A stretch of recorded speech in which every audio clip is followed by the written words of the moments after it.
వద్దు, నన్ను వదిలేయ్. మా నుంచి తప్పించుకోవటం అంత సులభం కాదు. నేను పరిగెత్తి అలసిపోయాను.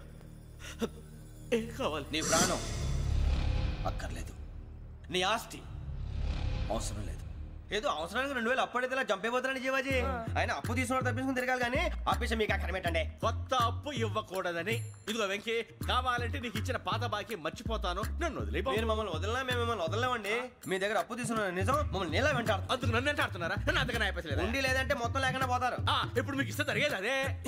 ఇస్తే ఇవ్వండి, లేకపోతే మానేయండి, అంతేగాని శుక్రవారం పూట అశుభ మాటలు మాత్రం ఆడకండి. శుక్రవారం లేదు, శనివారం లేదు, అసలు వడ్డీ వ్యాపారమే చేయడం లేదా? జీవాజీ, డిస్కషన్స్ అనవసరం. ఇప్పటికి 18,000 ఇచ్చారు, ఇంకో 2,000 ఇస్తే 20,000 రౌండ్ ఫిగర్ అవుతుంది. 2 రోజులు తిరిగి ఇచ్చేస్తాం. వీళ్ళకి ఇప్పుడు దాకా ఇచ్చింది 14,000 కదా, 18,000 అంటాడేమిటి పెచ్చనాయాలు?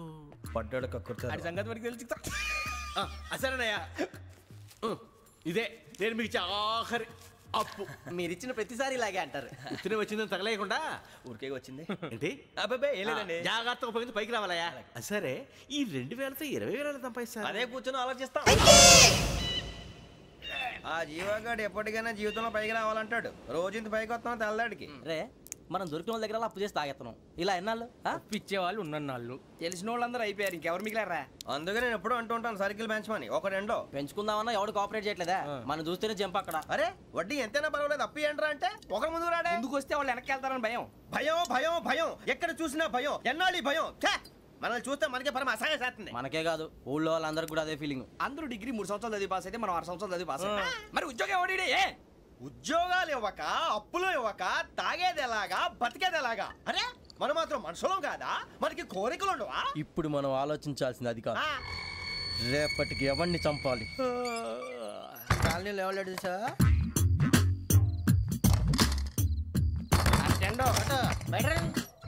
నువ్వా వెంకీ?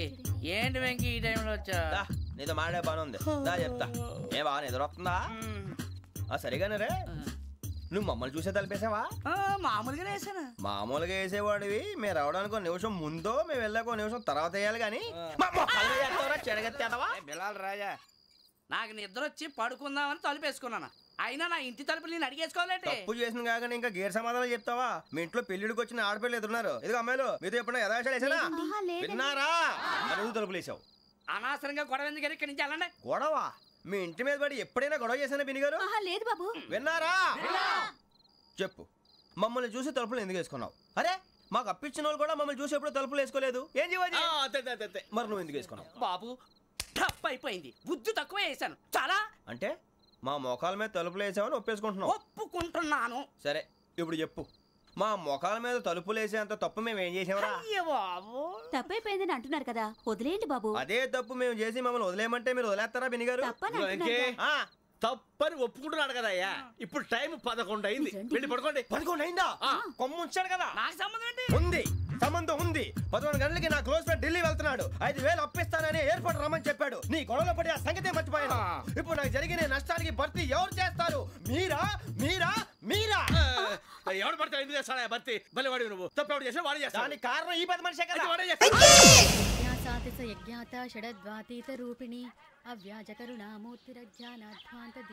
బీరు రమ్ము కలుపుకూడదు, తలకే పట్టేసింది. ఏంటే చదువుకుంటున్నావా? చదువుకో చదువుకో. దేనైనా వెనక్కి తీసుకురావాలం కానీ పోయిన కాలం వెనక్కి తీసుకురావడం ఎవడి వల్ల కాదు. టైం విలువ గురించి నువ్వు మాట్లాడడం. నువ్వు ఎలా పోతే నాకెందుకులే. ఏమ్మా నీ పూజ అయిందా? తలకే పట్టేసింది, కాస్త మజ్జిగుంటే ఇవే. మా నాయనే అందరూ పొద్దున్నే లేచి టీలు కాఫీలు అడుగుతుంటే నువ్వు మాత్రం మజ్జిగ అడుగుతున్నావురా. కాఫీలు టీలు తాగే స్టేజ్ వాడు ఎప్పుడో దాటిపోయాడు. రాత్రి తాగింది దిగాలంటే మజ్జిగే తాగాలి. నువ్వు తల దించుకోవడం ఎందుకురా? నీలాంటి యదవనగానందుకు నేనే దించుకోవాలి తల. రాత్రి సుబ్బారావు గారి ఇంటి మీద గొడవకి వెళ్ళేవంటగా. అలా చెప్పాడు మీకు? ఏ మళ్ళీ గొడవ కెడతావా? నీ దెబ్బకు భయపడి రాత్రి తలుపులు తీసి పడుకున్నారంట. తెల్లారగా టైంట్లో దొంగలు పడ్డారు. ఇంట్లో ఉందిలేండి, పట్టుకుపోవడానికి అక్కడ కూతురు తప్ప. ఎన్నాళ్ళు ఇలా బేవర్స్గా తిరుగుతావురా? ఇన్నాళ్ళని ఏం ఫిక్స్ అవ్వలేదండి. చిచి నాన్న, అమ్మా, కంబైన్ స్టైల్స్ కి ఫ్రెండ్స్ ఇంటికి పిలుద్దాం అంటే వీడికి భయపడి ఎవరు రావడం లేదు. నేనే చేశానే. వాళ్ళ వంక అదోలా చూస్తున్నావంట. గొప్ప ఫిగర్లని అదోలా చూస్తాను, ఏదో మోహాలు వేసుకొని. చదిగా ఆ గొంతు ఆ వాలకం చూడలేకపోతున్నాను రా బాబు. చిన్నప్పుడు వచ్చి నా అలాగే ఉన్నావు, తెగ ముడిచిపోయారు. ఇప్పుడు నచ్చట్లేదు నాన్నగారు మీకు? నేను యదవలతో డిస్కస్ చేయను. నేను చేస్తాను. మీరు చెప్పదలుచుకుంది ఏమిటో చెప్పండి. ఇంకా చెప్పేదే ఉంది? నువ్వు ఇలా గాలికి తిరుగుతుంటే నేను తిండి పెట్టలేను. నాన్నగారు ఇప్పుడు శుక్ర మహాదశి 4వ పాదంలో ఉంది. నేను ఇప్పుడు ఏం చేసినా కలిసి రాదు. శనిగారు సెంటర్ లో కాసేసి నన్నే చూస్తాడంట. వాడు అలా సైడ్ అయిపోయి నేను ఏదో అవుతాను కదా, మీరు కంగారు పడకండి. ఇవన్నీ ఆ జగదాంబ చౌదరి గారు చెప్పాడా? జేసీ గారిని గాడు గిడు అనకండి బాబు, మీకే మంచిది కాదు. అబ్బా ఊరుకోండి, ఎవరి నమ్మకాలు వాళ్ళవి. ఎరా ఇంతకీ ఆ శనిగాడు సైడ్ కి ఎప్పుడు వెళ్తాడంట? నేను పోయా సెంటర్ లోకి రావాలమ్మా. మరి ఆ గురువు సెంటర్ లోకి ఎప్పుడు వస్తాడంటావు? అవన్నీ మనకి తెలుస్తాయి అంటే జేసీ గారు తెలుస్తాయి. నాన్నగారు ఒక 1000 రూపాయలు ఇవ్వండి, దక్షిణ నుంచి అన్ని అడిగేసి వస్తాను. ఎదిగిన కూతురు గుండెల మీద కుంపటైతే నీలాంటి బేవార్స్ కొడుకు క్లైమోర్ మైన్స్ లాంటి వాడు చీదరిదుడా. ఆ జేసీ గారు పోయాక వీడు నేను అమ్మ నువ్వే ఫీల్ ఓకే. ఆయన కావాలని అంటున్న మాటలు కాదు, ఆయన దేవుడు. కానీ ఆ శనిగాడు ఆడి కాన్సన్ట్రేషన్ అంతా నా మీదే పెట్టేశాడు. మరి ఇప్పుడు ఎలాగరా నాన్న? ఆ పని మీద డబ్బులు అడుగుతుంటే ఆయన ఇసుక్కుంటున్నాడు. పోనీ నువ్వేనా ఇవే? నా దగ్గర కూడా లేవురా. తెలుగు భాషలో నాకు నచ్చని ఒకే ఒక్క పదం లేదు.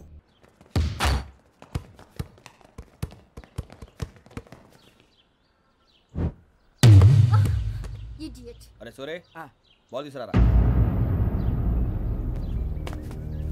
సారీ ఏదో పరప బాల్ బాస్కెట్ బాల్ మాలాంటి వాళ్ళు ఆడాలి. మీలాంటి మాసన కొడుకులు ఆడితే ఇలాగే ఉంటుంది. ఇలాగే ఇలాగే ఇలాగే ఉంటుంది. అమ్మాయిల ముందు ఫోర్స్ కొడతావా? ఆహా, అయితే నిన్ను కొడతా.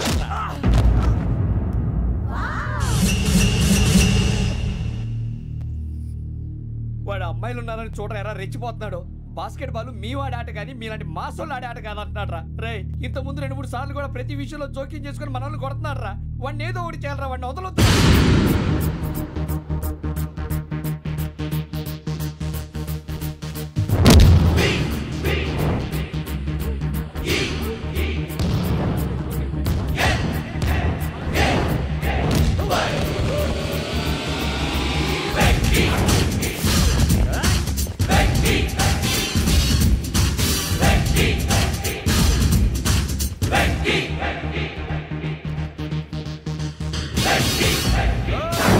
ఆడపిల్లలంటే ఎవరికైనా దెబ్బ తగిలితే అయ్యో అంటారు, మీకేమో ఎవరైనా కొడితే కామెడీ. కొట్టినోళ్ళు మీ దృష్టిలో హీరోలు. ఇప్పుడు నేను పచ్చడి పచ్చడిగా కొడేస్తాను, నేను హీరోని అయిపోతానా? అయిపోతానా? ఏంట్రా రెచ్చిపోతున్నావు? మాకు ఛాన్స్ ఇవ్వా? అసలు వచ్చిందే నీకోసం. మా ఓటు బ్యాక్గ్రౌండ్ తెలియక ఆడమే చేసావు. ఇప్పుడు నీకు అప్పుడు అయిపోతున్నా రే. వాడి బ్యాక్గ్రౌండ్ సరే, అసలు నీ బ్యాక్గ్రౌండ్ ఏంట్రా? నాకు సెపరేట్ బ్యాక్గ్రౌండ్ అంటూ ఏం లేదురా. నేను ఎక్కడ నిలబెడితే అదే నా గ్రౌండ్. అంత పుడింగువా? తెల్దా?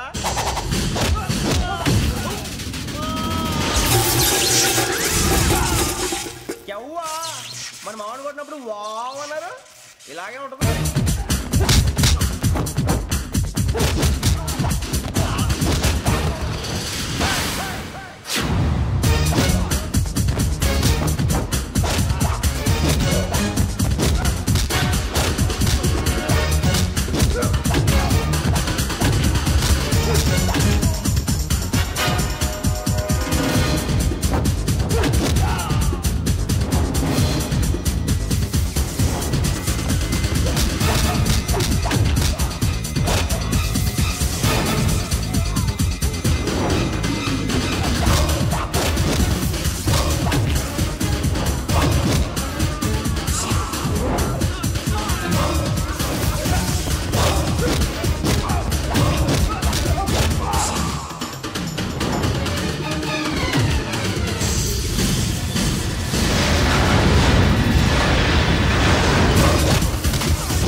సూర్యబాబు, ఇందాక నేను కొట్టినప్పుడు నీకే అనిపించిందిరా? కుమ్మేయాలనిపించింది. మరి కుమ్మే. అమ్మో కుమ్ము. నిన్ను అమ్మాయిని పట్టుకొని కొడతాను. అలా కొడితే ఏ తగ్గుతుందిరా ఆడికి? అసలే ఎక్సైజ్ బాడీ ఏదవుది. తప్పు చెప్తాను, కొడితే మడతడిపోవాలి. మాస్తో పెట్టుకుంటే మడతడిపోద్ది. ప్రపంచంలో ప్రతి వాడు ఏదో పని చేసుకుంటున్నాడు, మనం తప్ప. మా కాంట్రాక్టర్ తో చెప్పి పని ఏదైనా ఇప్పించరా? ఎలాంటి పనులు మేము చేయం. డిగ్రీలు బిఏ, నేను ఎంఏ.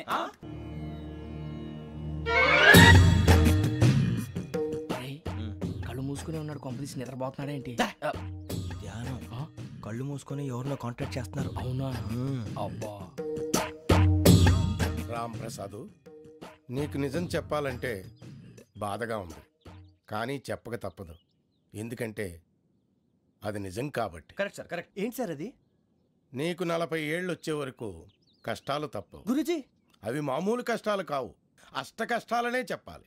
ఉదాహరణకు అవి ఎలా ఉంటాయంటే, దొరక్క నీకు ఫుడ్ దొరికితే అది నీ నోటికందేలోగా నీ కాలో నీ చెయ్యో తగిలే మట్టిపాలైపోతుంది. నీ వాకలికి తట్టుకోలేక అప్పు కోసం ఎండను పడి వెళితే అక్కడ తాళం వేసి ఉంటుంది. మరో కఠోరమైన నిజమేమిటంటే, నీ దరిద్రాన్ని చూసి భరించలేక నీ భార్య లేచి వెళ్ళిపోతుంది. ఒక్కతేనా ఎవరితోనన్నా? తప్పు. అతని దురదృష్టాన్ని చూసి ఎగతాళి చేయకు రమణ. Sorry sir. ఇదయ్యా రాంప్రసాద్, నువ్వు ఈ 40 ఏళ్ళు ఈ నరకాన్ని అనుభవించక తప్పదు. 40 ఏళ్ళ తర్వాత అలవాటైపోతుంది. ఇక నువ్వు వెళ్ళొచ్చు. ఏమో వెంకటేశ్వరరావు, కులాసైనా రమ్మన్నారట. నీకు శుభవార్త చెబుదామని పిలిపించాను. ఏంటి గురూజీ? నీకు శుక్రమహాదశ ప్రారంభం అవబోతుంది. అంటే శనిగా సెట్ అయిపోయినట్టేనా? ఆల్మోస్ట్ అయిపోయినట్టే. మీరంతా టోపీలు పెట్టుకునే ఉద్యోగాలు కూడా చేసుకుంటారు. ఇప్పటిదాకా మేమందరికీ టోపీలు పెట్టాం గానీ మాకు మేమే టోపీలు పెట్టుకుంటాం ఎప్పుడు అనుకోలేదు గురూజీ. అదే విధి. మరి ఇప్పుడు బిల్ల బంటోతు నుంచి బీట్ కానిస్టేబుల్ వరకు అందరికి నెత్తిమి టోపీలు ఉంటాయి. అందులో ఏ ఉద్యోగమో? ఎస్ఐ గారు కూడా టోపీ పెట్టుకుంటారు తెలదా? ఏది మన చదివే చదువులకు ఎస్ఐ ఉద్యోగాలు ఇస్తారేంటి? గ్రహాలు శాసిస్తున్నప్పుడు చదువులతో పని లేదు. ఏబిసిడీలు చదివినా చాలు మీ జీవితాలు విచిత్రమైన మలుపులు తిరుగుతాయి. మీకు విపరీతమైన ఫాలోయింగ్ వచ్చేస్తుంది.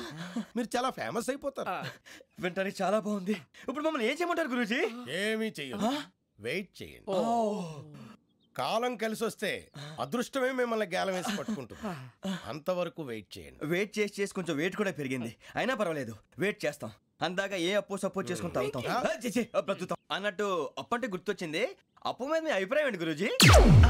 ఏంటరా ఇంత నుంచి మీకు ఎదుగుతున్నాను రా. ఇక్కడేం చేస్తున్నారు? మన టైం బాగుందిరా. ఎవడన్నా అప్పిస్తున్నాడా ఏంటి? కాదురా, ఉద్యోగాలు ఇస్తారమ్మన్నాడు గురూజీ. చూసారా, చౌదరిగా చెప్పింది నిజమే. మరి శుక్రమహాదేశ్ మొదలైంది. ఇంతకీ ఎవరా మహానుభావుడు? నమస్కారం. నమస్తే. అయినా నేను చెప్పింది. ఆహా, సాక్షాత్ ఎంప్లాయ్మెంట్ ఎక్స్చేంజ్ నడుచుకుంటూ వస్తున్నట్టు ఉంది. పదండి పట్టేద్దాం. నమస్కారం సార్. నమస్తే. వీలే సార్ మా ఫ్రెండ్స్. నమస్తే. నేను చెప్పానుగా భగవాన్ గారు. ఆహా, పేర్లోనే దేవుడు ఉన్నాడు. లోపల కూడా పాజిటివ్ థింకింగ్ ఎక్కువ. ఇంతకీ మీరు ఇండియానా చైనీసా? India sir. మా ఫేస్ చూస్తారు అనిపించలేదు మీకు? వాళ్ళ కామెడీ ఫీల్ ఉన్నాడు. నేను అడిగేది ఇండియన్ రెస్టారెంటా చైనీస్ రెస్టారెంటా అని. నేనేది ఓపెన్ గా డిస్కస్ చేయను కదా. పేరు చూసుకుల్లో డిస్కషన్ పెడతాడు అనుకుంటే వీటేంట్రా హోటల్ అంటున్నాడు. బాబు ఎట్ ఫీల్ అవుతున్నాడు? అంతా మీ ఇష్టం అంటున్నాడు సార్. ఫస్ట్ చైనీస్ రెస్టారెంట్ కి వెళ్దాం. నెక్స్ట్ అక్కడ డిసైడ్ చేద్దాం. చాలా ఇబ్బంది పడుతున్నట్టున్నారు. నువ్వు చేత్తో తినే బాబు. నేను జనరల్ గా చైనీసే ప్రిఫర్ చేస్తాను. ఫ్యాట్ కంటెంట్ తక్కువ ఉంటది కదా. రేపు నుంచి మేము కూడా ఇదే ఫాలో అవుతాం. ఇంతకీ మీకు స్టీల్ ప్లాంటా, షిప్ యార్డా, ఏషియాడా, జింక, బంక, హెచ్పిసిఎల్. ఇవన్నీ దేనికి సార్? దేనికేంటి? ఉద్యోగం చేయడానికి. మీకు ఎందులో కావాలో చెప్పండి. నేను అమలపోతున్నారా? ఏంటయ్యా డిస్కషన్స్? మాకు నీ ఛాయిస్లు ఉంటాయి అనుకోలేదు. మీరు సడన్ గా జింకు బంకు అంటే సింక్ అవడానికి కొంచెం టైం పట్టింది. అదే అదే జేసీ గారు టోపీలు పెట్టుకుని ఉద్యోగం అన్నారుగా. వీటిలో టోపులు పెట్టుకునే జాబ్లు ఎక్కడ ఉన్నాయండి? అన్నిటిలోనే ఉంటాయి. వాటిలో కూడా ఉంటాయి. వాచ్మెన్ ఉద్యోగం కావాలా? ఇంతకీ మీరు అనే జాబ్ ఏంటి సార్? నేను చెప్పేది టోపులు పెట్టుకునే ఉద్యోగం కాదు, టైల్ కట్టుకునే ఉద్యోగం. అది టైల్ కట్టుకోవటం మాకు రాదు. వాళ్ళు కడతారులే. ఇంతకీ మీకు జిఎం కావాలనా, ఏ జిఎం కావాలనా? అట్లా పిలుస్తున్నాడు చూడు బాబు. జిఎం అడిగితే ఎలా ఉంటుందంట? ఏజిఎం అంటే వింటానికి కొంచెం పెద్దగా ఉంది. ఏజిఎం ఇప్పించండి సార్. అనుకున్నాను నువ్వు ఇది అడుగుతావని. జిఎం అంటే జనరల్ మేనేజర్, ఏజిఎం అంటే అసిస్టెంట్ జనరల్ మేనేజర్. తూచండి, మాకు జిఎంఏ కావాలి సార్. అది సరే కానీ భగవాన్ జీ, ఈ ఉద్యోగాలకి టోపులు పెట్టుకుని వెళ్ళొచ్చా?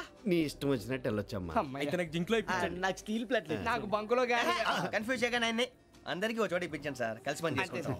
జీతం ఎంతండి? 30,000 అంటే 40,000. వడ్డీ ఎంత? అప్పు కాదయ్యా, నీకు ఇచ్చే జీతం. అంటే తిరిగి ఒక్కలేదా? ఫ్రస్ట్రేషన్ లో ఉన్నట్టున్నాడు. అవునండి. నువ్వు ఇచ్చిన వాళ్ళు తీసుకోరు. అంతేకాదు ప్రతి నెల గ్రాట్యుటీ, పిఎఫ్, సిఎఫ్. బిఎఫ్ కూడా సార్? ఏ నువ్వు యాక్ట్ చేస్తావా? భగవాన్ జీ, మీరు ఇదంతా ఎందుకు చేస్తున్నారు? ఊరికే మాత్రం కాదు, నేను మంచోడని చెప్పి నా కారు పెట్రోల్ లేకుండా వెళ్తుందా? నేను ఇచ్చుకోవాల్సినవి ఉంటాయి కదా. ఇలా చూడు, అందుకని ఉద్యోగానికి వాళ్ళ ఆకారం తీసుకుంటా. మా గెటబుల్ చూసి మీరు అపార్థం చేసుకుంటున్నారు. మాకంత పొజిషన్ లేదండి బాబు. పోనీ నలుగురు కలిసి ఉద్యోగం చేసుకోవచ్చా? మీ దరిద్రం నాకు అర్థమైంది. మీ నలుగురు కలిసి 1,00,000 రూపాయలు ఇవ్వండి చాలు. నేను నమ్మనరా, డబ్బుల విషయంలో అసలు నమ్మను. నాన్నగారు మీరు అలా అంటాం భావ్యం కాదు. ఏదో జేసీ గారి సిఫార్సు వల్ల శని గారు సైడ్ అయ్యి శుక్రమహాదేశం మొదలైంది. ఉద్యోగం దానంతటి అదే వెతుకుంటూ వచ్చింది. అందుకని ఇంకేం కావాలో చెప్పండి. స్టీల్ ప్లాంట్ లో జీఎం అని పెద్ద పోస్ట్ అమ్మా. జీతం 30,000, నెల నెల ప్రమోషన్లు, సిఎఫ్లు, డిఎఫ్లు, పిఎఫ్లు, బిఎఫ్లు. ఇవన్నీ నువ్వు చదివిన చదువుకే? అబ్బాబే దీనికి చదువుకి సంబంధం లేదండి. చెప్పాను కదా శుక్రమహాదశ, అది దాని పవర్ అనుకోండి, ఎఫెక్ట్ అనుకోండి. ఈ రోజుల్లో కూడా గ్రహాలు అబ్బా ఏంటండి వాడన్న ప్రతిదాన్ని ఇలా కొట్టి పడేస్తారు. చిన్నప్పటి నుంచి లక్షలు పోస్ట్ చదివించారు. అమ్మా నువ్వు లేని పోనీ పెట్టుకో. లక్షలు ఎక్కడైనా ఊరుకోరా, మాట వరుస కనాలి. ఒక 25,000 ఇస్తే వాడి జీవితం సెటిల్ అయిపోతుంది అంటున్నాడుగా, అంతగా ఆలోచిస్తారేంటండి? అమ్మా నాకు ఉద్యోగం రాగానే మీ అందరూ స్టీల్ ప్లాంట్ షిఫ్ట్ చేస్తానే. ఓకే నువ్వు చెప్పేదంతా కరెక్టేనా? నాన్నగారు మీకు అంత అనుమానం అయితే ఇవ్వకండి. సర్లే, ఇప్పటికిప్పుడు అంత డబ్బు అంటే కష్టం కానీ నా కెనటిక్ హోండా అమ్మాలి. నాకు తెలుసు మీరు ఆ నిర్ణయం తీసుకుంటారని, అందుకే పార్టీని పట్టుకొచ్చాను. బయట వెయిటింగ్.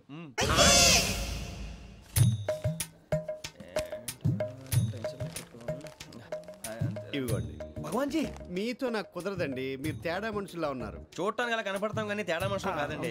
ఇది ఎంతో లెక్క పెట్టండి. 5,000 తగ్గిందండి. ఆ విషయం నాకు ముందు చెప్పాలి కదా, ఇది తేడాతనం కదా. సర్దుబాటు కాక జరిగిన పొరపాటు. మా దరిద్రం మీకు తెలియదు కాదు. మీ ప్రాబ్లమ్స్ నాకు అనవసరం అండి. ఇప్పటికే మీ మూలంగా 3 లక్షల బొక్క తెలుసా. మీరు ఫేస్ అంత చిరాగ్గా పెట్టకండి. రే ఆ గొలుసేవరా, తొందరగా ఎవరా, ఆయన కోపం వస్తుంది. ఇదిగో తీసుకోండి. భగవాన్ గారు తీసుకోండి సార్ ప్లీజ్. భగవాన్ గారు మీ కోపం తగ్గిందా? కోపం కాదు వెంకటేశ్వర గారు, ఎందుకో మోసాన్ని భరించలేను, అది నా బలహీనత. ఇవన్నీ వదిలేయండి, ఇంకోసారి పొరపాటు జరగదు. మేము ఎప్పుడు జాయిన్ అవ్వాలో చెప్పండి, కొత్త బట్టలు కొనుక్కోవాలి. మీరు ఆ పనిలో ఉండండి. పొద్దున్నే గుడికి వెళ్ళి 9:30 కల్లా, మొన్న వచ్చారే ఆ ఆఫీస్కి వచ్చేయండి. మీ అపాయింట్మెంట్ ఆర్డర్స్ రెడీగా ఉంటాయి. 8:30కి వచ్చేస్తాం. మీరు వచ్చిన వాళ్ళ తలుపులు తీరు. మీ కంగారు నేను అర్థం చేసుకోగలను. ఇంతకాలం పని లేక స్తంభించిపోయిన మీ జీవితాలు ఇక నుంచి వేగం పుంజుకుంటాయి. ఆయన ఉన్నారా? ఎవరు? భగవాన్ గారు. మీరెవరు? ఆయన క్లోజ్ ఫ్రెండ్స్. సరే లోపల రండి. పదా సార్ వీళ్ళు భగవాన్ క్లోజ్ ఫ్రెండ్స్ అంటారు. సరే నువ్వు వెళ్ళి నేను మాట్లాడతా. సార్ మీరంతా భగవాన్ స్నేహితులా? అవును, అలాంటి స్నేహితులు ఉన్నందుకు గర్వపడుతున్నాం. సరే ఏంటి సంగతి? ఏముంది, మా అపాయింట్మెంట్ ఆర్డర్ చేస్తే పట్టుకులు చేరిపోతాం. ఈ రోజు గురు పౌర్ణమి, మంచి రోజు. అపాయింట్మెంట్ ఆర్డర్ ఏంటి? మీకు అందాల్సిన నీకు అందనట్లేదు. ఏంటది? ఏంటంటావేంటి? ఒక్కోడు 25,000 ఇచ్చాం. భగవాన్ గారి హెల్పింగ్ నేచర్ కాబట్టి తక్కువ రేటుకి ఒప్పుకున్నాడు. ఇంతకీ ఇది ఏ ఆఫీసో మీకు తెలుసా? తెలుసుకోవాల్సిన అవసరం మాకు లేదు, కానీ చెప్పాల్సిన అవసరం మాకుంది. యాంటీ కరప్షన్ బ్యూరో అంటే అవినీతి నిరోధక శాఖ. లంచం తీసుకోవటమే కాదు, ఇవ్వటం కూడా నేరం. మీ భగవాన్ గారు ఒక 420. మా బాబుకి ఎన్ని తిట్లు వచ్చిన విషయం నిన్నే తెలిసింది నాకు. ఇంతవరకు మా బాబు నా ఒట్టుమే చేయలేదని మీ అందరితో గర్వంగా చెప్పుకునేవాడిని. First time man handing record దొబ్బింది. తక్కువ నా గోల్ చెలుగు లాగేస్తాడు. అరే కోపడకండి రా, వాడు ఇక్కడే దొరుకుతాడని మా ఫ్రెండ్ చెప్పాడు. తొక్క దొరుకుతాడు. జింక్ లో కావాలనా, బంక్ లో కావాలనా, స్టీల్ ప్లాంట్ లో కావాలనా, షిప్ యార్డ్ లో కావాలనా? అంటే ఎక్కడ పడితే అక్కడ ఇప్పిస్తారా సార్? ఎక్కడ పడితే అక్కడ, ఎలా కావాలంటే అలా చేసుకుందాం, ఇబ్బంది ఏమీ లేదు. ఆఫరేషియడ్ లో కావాలనా? అవి గేమ్స్ కదా సార్. ఆ స్పోర్ట్స్ కోటా లేవయ్యా. ఏమైంది సార్? ఉద్యోగాలు ఇప్పించమని ఎంట పడుతున్నారు. నువ్వు టచ్ లో ఫోన్ చేయ.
అవును సార్.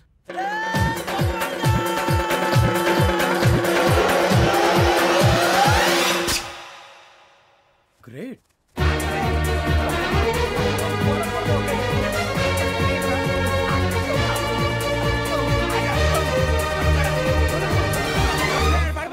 నలుగురు సెలెక్ట్ అయ్యారు. దేనికి? ఎస్ఐ సెలక్షన్స్ లో మీరు ఫిజికల్ టెస్ట్లన్నీ పాస్ అయ్యారు.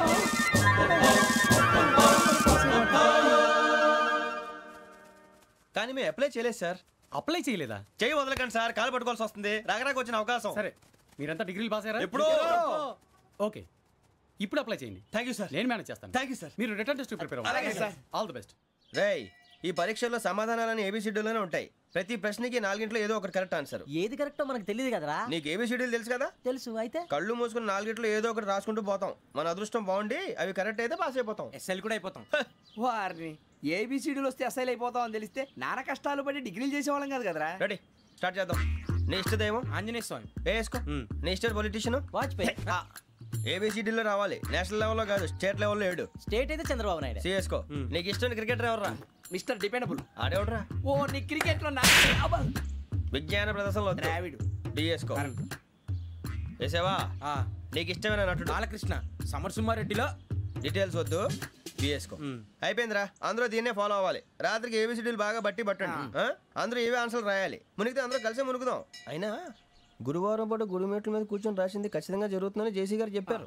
మన ప్రయత్నం మనం చేద్దాం, మిగిలింది నేను ఎక్కడికి వదిలేద్దాం. ఆయన కూడా ఏదో పని ఉండాలి కదా.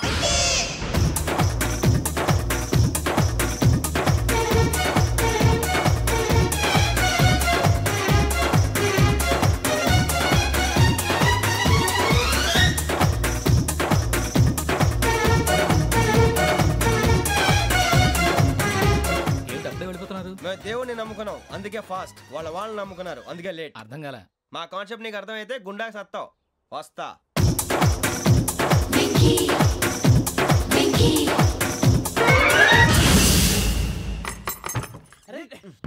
మనం అనుకున్నదంతా జరిగిపోయిందిరా.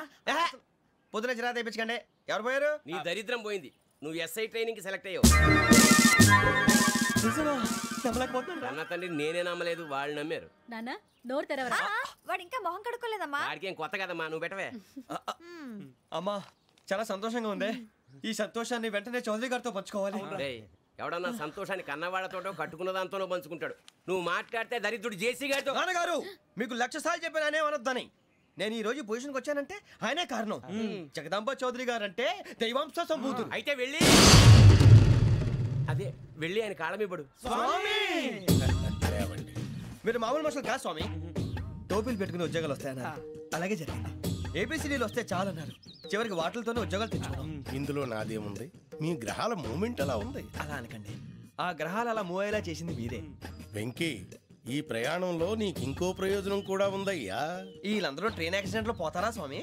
కాదయ్యా, ఈ ప్రయాణంలో నీకు అందాల రాశితో పరిచయం ఏర్పడుతుంది. ఆ పరిచయం ప్రణయంగా మారి వివాహానికి దారితీస్తుంది. స్వామి, మాకు పొజిషన్ లేదని ఊళ్ళో లేడీస్ అందరూ చాలా చీప్ గా చూస్తున్నారు. ఎలారా బాబు అనుకున్నాను. చల్లటి వార్త చెప్పారు. మరి మాకు నీకింకా కొంతకాలం బ్రహ్మచర్యం తప్పదు. వీళ్ళకి ఇప్పుడు అప్పుడే తొందరగా ఉందిలేండి. మేము బయలుదేరుతాం స్వామి. మిక్సల్ టచ్ లో ఉంటాం. శుభం.